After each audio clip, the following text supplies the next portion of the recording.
असंख्य शिष्यांसह कृष्णाकाठी येऊन पोचले. जोमानं सिद्धता सुरू झाली. यज्ञमंडप, यज्ञवेदी, परिसर सुशोभीकरण, आसन व्यवस्था, समिधा, हविर्भाग सगळी पूर्तता झाली आणि यज्ञस्थळी आली त्रिखंड संचारी नारदांची सर्वज्ञानी मूर्ती. नारायण नारायण. विश्वशांती यज्ञाची तयारी तर मोठी उत्तम झाली आहे, परंतु यज्ञाचं फलित एकाच सर्वश्रेष्ठ देवतेला अर्पण करायचं असतं. देवात श्रेष्ठ तर त्रिदेव आहेत, ब्रह्मा, विष्णू आणि महेश. परंतु त्यातलाही श्रेष्ठ तो, ते ठरवायला हवं. परीक्षा करून पारखून घेऊ विनंती ब्रह्मा आणि शिवांना केली. त्यांनी लक्ष्मीसह ते कार्य करण्याचं आयोजलं.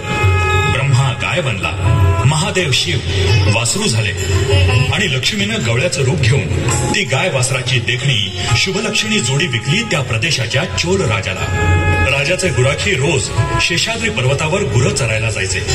ही गाय भरतांबरोबर परत यायची, पण परत आल्यावर इतरांसारखं दूध मात्र द्यायची नाही. राजाच्या कानावर वार्ता गेली.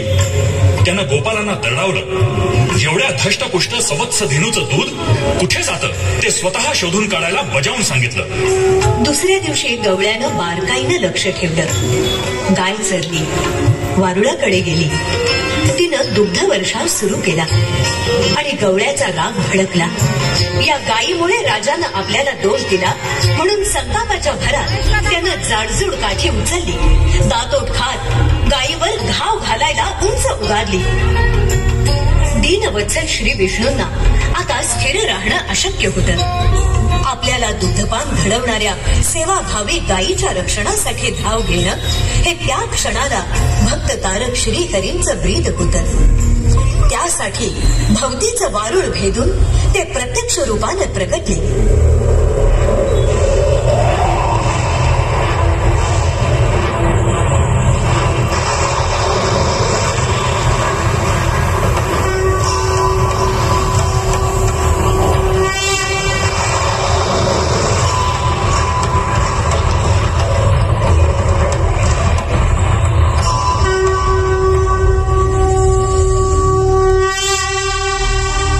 लक्षावधी विजांना लाजवेल असं तेजपुंज कांतिमान दिव्य देहधारी राजस विष्णू. शेषाद्रीवासी तिरुपती श्रीनिवास बालाजी, गिरिराज नायक व्यंकटरमण गोविंदा, लक्ष्मीदायक लक्ष्मी रमण गोविंदा. गायीचं रक्षण झालं, पण श्रीनिवासांच्या मस्तकावर गवळ्याची काठी आदळून रक्ताची धार लागली.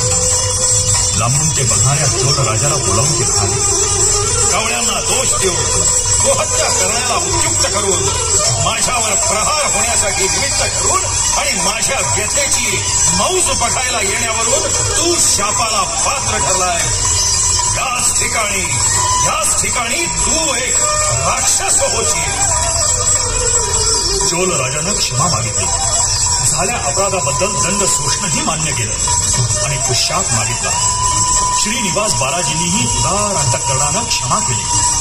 कल्याणास्तव मंगल आशीर्वाद दिला आणि नतमस्तक झालेल्या चोल राजाच्या कंठातून श्रीनिवासांचा विजय घोष दुमदुमला. येडपडवाडा व्यंकटरमणा गोविंदा गोविंदा, आपदमुक्तवाडा नाथरक्षका गोविंदा